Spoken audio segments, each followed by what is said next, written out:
ചങ്ങളെ എല്ലാവർക്കും നമസ്കാരം. ഞാൻ എന്തിനെ പറ്റിയിട്ടാണ് പറയാൻ പോകുന്നത് നിങ്ങൾക്കിപ്പോൾ ഏകദേശം മനസ്സിലായിട്ടുണ്ടായിരിക്കും.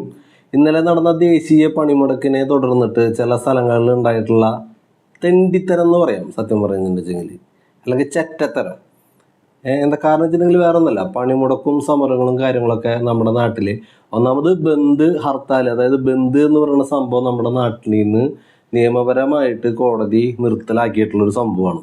ഇനി വീണ്ടും അതിലേക്ക് കടക്കുകയാണ്. ഹർത്താൽ നമുക്ക് നടത്താൻ സാധിക്കും. കാരണം എന്താ വെച്ചിട്ടുണ്ടെങ്കിൽ നമ്മുടെ ജനങ്ങൾക്ക് വേണ്ട കാര്യങ്ങൾ കോടതിയിലേക്ക് എത്തിക്കാനായിട്ട് അല്ലെങ്കിൽ കേന്ദ്രത്തിലേക്ക് എത്തിക്കാനായിട്ട് പല രീതിയിൽ നമ്മൾ സമരമുറകൾ പാലിക്കുന്നതിൻ്റെ ഭാഗമായിട്ടാണ് ഈ ഹർത്താൽ എന്ന് പറയുന്ന സംഭവം നമ്മൾ നടത്തി വരുന്നത്.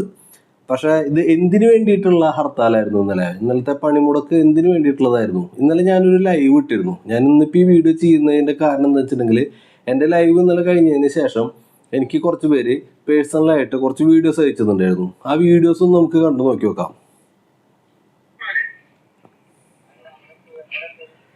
ഇത് ഗുരുവായൂർ നടന്ന ഒരു സംഭവമാണ്. ഗുരുവായൂർ നടന്ന സംഭവം എന്താ വെച്ചിട്ടുണ്ടെങ്കിൽ ഒരു ഷോപ്പിൽ ആ ഷോപ്പ് തുറന്നു വെച്ചിട്ടുണ്ടായിരുന്നു. ആ ഷോപ്പിലേക്ക് ഒരു നേതാവോ അല്ലെങ്കിൽ പാർട്ടിയുടെ ഏതോ ഒരു മഹാൻ നേരെ കയറി വന്നിട്ട് ചെയ്യുന്നത്. അയാളൊരു തൊഴിലാളി വർഗത്തിന് വേണ്ടിയിട്ടാണ് സംസാരിക്കുന്നതെന്നുണ്ടെച്ചെങ്കിൽ, അയാളൊരു തൊഴിലാളിയാണ് എന്നുണ്ടെച്ചെങ്കിൽ ഒരിക്കലും, അല്ലെങ്കിൽ തൊഴിലാളി വർഗത്തിൻ്റെ മനസ്സറിഞ്ഞിട്ടുള്ള ഒരാളാണെന്നുണ്ടെച്ചെങ്കിൽ ആളൊരിക്കലും ഈ പരിപാടി ഈ ചെറ്റത്തരം ചെയ്യരുതായിരുന്നു.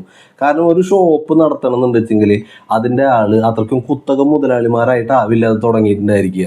കാരണം ഇവിടുന്ന് ലോൺ എടുത്തിട്ടും പല പ്രശ്നങ്ങൾ കൂടിയും ഒരു സംരംഭം നമ്മൾ മുന്നോട്ട് കൊണ്ടുപോകും. അത് ആ ഷോപ്പ് കാണുമ്പോൾ തന്നെ നമുക്ക് ഏകദേശം അറിയാൻ പറ്റും. ഇവന്മാരാരെങ്കിലും ഇന്നലെ തുറന്നു വെച്ചിട്ടുണ്ടായിരുന്ന വൈമാളിലോ അല്ലെങ്കിൽ ലുലു മാളിലോ അല്ലെങ്കിൽ അതുപോലുള്ള കുത്തക സ്ഥാപനങ്ങളിൽ എവിടെയെങ്കിലും കയറി ചെന്നിട്ട് ഈ തെണ്ടിത്തരം കാണിക്കാൻ ഇവർക്ക് ധൈര്യം ഉണ്ടായിരിക്കുമോ? മുട്ടവർക്കും മുട്ട് മനസ്സിലായ? അപ്പോൾ എല്ലാ തെണ്ടിത്തരം നടത്താൻ പറ്റുന്നത് ഇതുപോലത്തെ സാധാരണ വ്യാപാരികളുടെ ഇടയിൽ. ഈ വ്യാപാരികളുടെ ഇടയിലേക്ക് തന്നെയാണ് ഇവർ കൈ നീട്ടി ബക്കറ്റും കൊണ്ട് ചെല്ലുന്നത്. എന്തിനു വേണ്ടിയിട്ട്? ഓരോ സമ്മേളനങ്ങൾ വരുമ്പോഴും ഓരോ നേതാക്കന്മാർ ഉറക്കണക്കുമ്പോഴും അല്ലെങ്കിൽ അവരെന്തെങ്കിലും സ്വപ്നം കാണുമ്പോഴും എല്ലാ കാര്യങ്ങൾക്കും. ഞാൻ ഇന്ന രാഷ്ട്രീയത്തിനെ പറ്റി പറയുന്നതല്ല, എല്ലാ രാഷ്ട്രീയക്കാരെ പറ്റിയിട്ട് ഞാൻ പറയുന്നത്. ഒരു രാഷ്ട്രീയത്തിനെ പറ്റിയിട്ടല്ല. ഇന്നലെ നടന്ന ശുദ്ധ തെണ്ടിത്തരം. ഇവരൊക്കെ വോട്ട് ചോദിക്കാൻ വേണ്ടി വരുമല്ലോ ഇനി. അപ്പോഴാണ് നിങ്ങളിതൊക്കെ ഓർത്തിരിക്കേണ്ടത്. അടുത്തൊരു വീഡിയോ കണ്ടോക്കി നോക്കാം.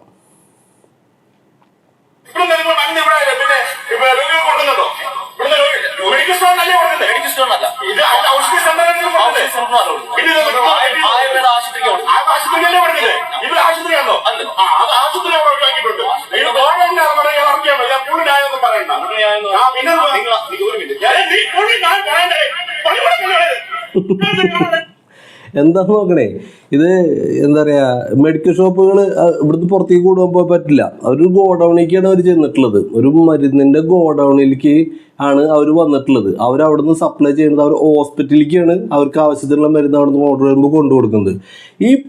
ഇവിടെ വന്ന പോക്രിത്തരം കാണിച്ച മഹാന്റെ അച്ഛനോ അമ്മയോ അല്ലെങ്കിൽ വേണ്ടപ്പെട്ട മക്കളോ ആരെങ്കിലും ആ ഹോസ്പിറ്റലിൽ വേണ്ട രീതിയിൽ കിടന്നിട്ടുണ്ടെങ്കിൽ സമയത്തിന് മരുന്നുകൾ അവിടേക്ക് എത്തിയിട്ടില്ലെങ്കിൽ അവർക്ക് ഈ പരിപാടി കാണിക്കാൻ പറ്റുമോ?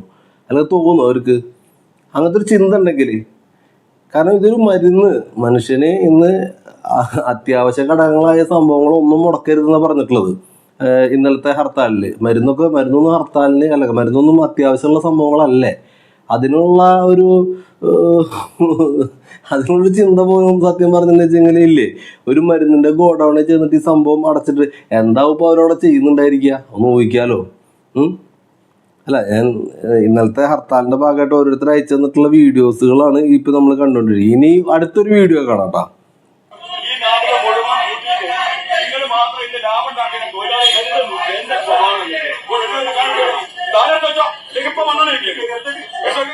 ഇപ്പൊ മണ്ണെണ്ണ ഒഴിക്കുന്നു.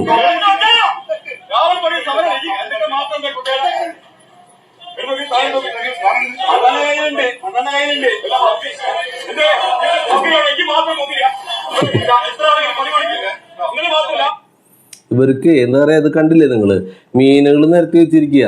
ഈ പിടിച്ചുകൊണ്ടുവന്ന മീനുകൾ ഒരു ദിവസം കൊടുക്കാൻ പറ്റിയിട്ടില്ലെങ്കിൽ പിറ്റത്തെ ദിവസം ഈ സംഭവം, അല്ലെങ്കിൽ നമ്മുടെ ഇവിടേക്ക് വരുന്ന മീനുകളുടെ അവസ്ഥ എന്താ നമുക്കറിയാം. ഈ പിടിച്ചു വെച്ച മീനുകൾ ഇയാളടക്കം ഉച്ചയ്ക്ക് ചോറുണ്ണാൻ വേണ്ടിയിട്ട് വലിയ ഹോട്ടലിലൊക്കെ ചെന്നിരിക്കും. ഈ മീൻ വറുത്തതും മീൻ പൊരിച്ചതും ഒക്കെ തിന്നുമ്പോൾ ഈ പിടിച്ചു കൊണ്ടുവരുന്ന അല്ലെങ്കിൽ എന്താ പറയുക ആളുകളൊക്കെ ഈ മുതലാളിമാരാണോ? ഒരു ബോട്ടിൽ വർക്ക് ചെയ്യുന്നുള്ളതൊക്കെ മുതലാളിമാരാണോ? എത്ര തൊഴിലാളികൾ ഈ കടപ്പുറത്ത് അല്ലെങ്കിൽ ഈ വഞ്ചിയിൽ പോയിട്ട് മീൻ പിടിച്ചു കൊണ്ടുവന്ന് ഈ സാധനം വിൽക്കുന്ന എത്ര തൊഴിലാളിമാരുണ്ടായിരിക്കും? ഈ വെള്ളയിട്ട് വന്നിട്ട് ഈ പാനയും പോക്കറ്റിൽ കുത്തി വന്ന് ഈ കടയുടെ ഈ തട്ടിലിരിക്കുന്ന മീനുകൾക്ക് ഇപ്പം മണ്ണെണ്ണ ഒഴിക്കുന്നു. പറഞ്ഞ വർത്താനം, ഇപ്പം മണ്ണെണ്ണ ഒഴിക്കും വേഗം എടുത്ത് മാറ്റിക്കോളാൻ. അല്ല, ഇതിന് മാത്രം മണ്ണെണ്ണ ഇവർക്ക് എവിടുന്ന? റേഷൻ കടയിൽ നിന്ന് മണ്ണെണ്ണ കിട്ടാനില്ല. അല്ല, ഒഴിക്കാൻ മാത്രമല്ല മണ്ണെണ്ണ എവിടുന്ന ഇവർക്ക് മനസ്സിലാവുന്നില്ല. അല്ല, അവരൊരു ഇതൊക്കെ കാണുമ്പോൾ നമുക്ക് പ്രതികരിക്കാണ്ടിരിക്കാനും അല്ലെങ്കിൽ എന്താ പറയുക ഇത് ചോദിക്കാണ്ടിരിക്കാനും നമുക്ക് പറ്റണില്ല. അതുകൊണ്ടാണ് ഞാൻ ഇങ്ങനെ ഒരു വീഡിയോ ചെയ്യണത് തന്നെ. അല്ലാണ്ട് എന്താ പറയുക, ആരെങ്കിലുമൊക്കെ ഇതിനു വേണ്ടി പ്രതികരിച്ചില്ലെങ്കിൽ ശരിയാവില്ലല്ലോ. അപ്പോൾ ഇതിന് വേറൊരു കാര്യം കൂടി ചോദിക്കാനുള്ളത്, നമ്മുടെ ജീവനും സ്വത്തിനും കാവൽ നിൽക്കുന്ന ഈ പോലീസുകാർ ഇവരുടെ പേരിൽ കേസെടുക്കും. ഇനി അഥവാ കേസെടുത്തായിരിക്കും സാധാരണ കാണുന്ന പോലെ ഒന്ന് കൊണ്ടുപോകും, ഒരു ആൾ ജാമ്യത്തിൽ ഒപ്പിട്ടിട്ട് തിരിച്ചയക്കും. ശരിക്കും ഈ വ്യാപാരികൾ ചെയ്യേണ്ടത് ഈ വന്ന ഓരോരുത്തരുടെയും പേരിൽ പേഴ്സണൽ കേസ് എടുക്കണം. വ്യാപാരികൾ ചെയ്യേണ്ടത് അതാണ് ശരിക്കും. കാരണം നിങ്ങളുടെ മുന്നിലേക്ക് ബക്കറ്റ് പിരിവും കാര്യങ്ങളൊക്കെ ആയിട്ട് വരുന്നത് ഇവർ തന്നെയാണ്. ഇവരെ തന്നെയാണ് നിങ്ങൾ വോട്ട് ചെയ്ത് വിജയിപ്പിച്ചിട്ട് വീണ്ടും മുന്നോട്ട് തലക്കി വെക്കുന്നത്. അപ്പൊ ഈ തൊഴിലാളി വർഗത്തിന് വേണ്ടി സംസാരിക്കുന്നവരുടെ ഭാഷ നിങ്ങളിപ്പോൾ മനസ്സിലായി കാണുമല്ലോ. പക്ഷെ ഈ പോലീസുകാരെ പറ്റി പറഞ്ഞപ്പോൾ എനിക്കൊരു കാര്യം കൂടി പറയാറുണ്ട്. നട്ടലുള്ള പോലീസുകാരുണ്ട് കേട്ടോ. ഈ വീഡിയോ ഒന്ന് കണ്ടു നോക്കി. അവരെ സ്കൂൾ ടൈം കഴിഞ്ഞു കേട്ടോ. നിങ്ങൾ അതുവരെ പറഞ്ഞിട്ടുള്ളൂ. അവിടെ സ്കൂൾ ടൈം ഇതുണ്ട്, അവരെ വർക്കിംഗ് അവേഴ്സ് കഴിഞ്ഞിട്ടുണ്ട്.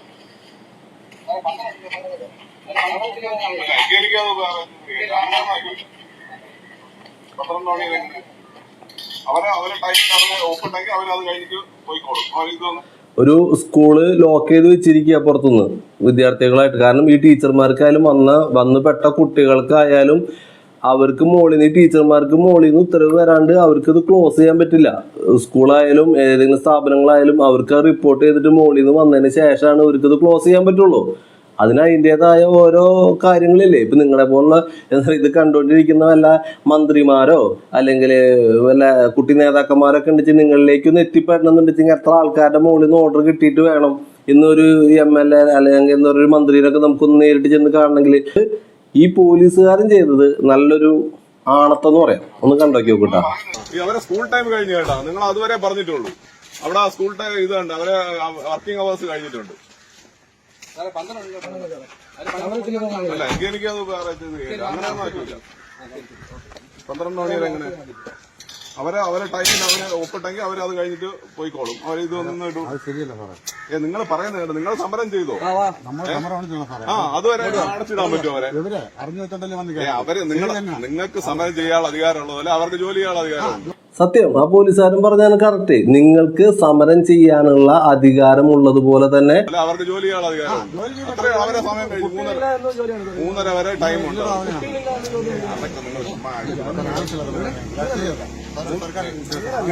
എനിക്ക് ഇതിന് ഗുളി കഴിക്കുന്ന ഒരാളുണ്ടായിരുന്നു.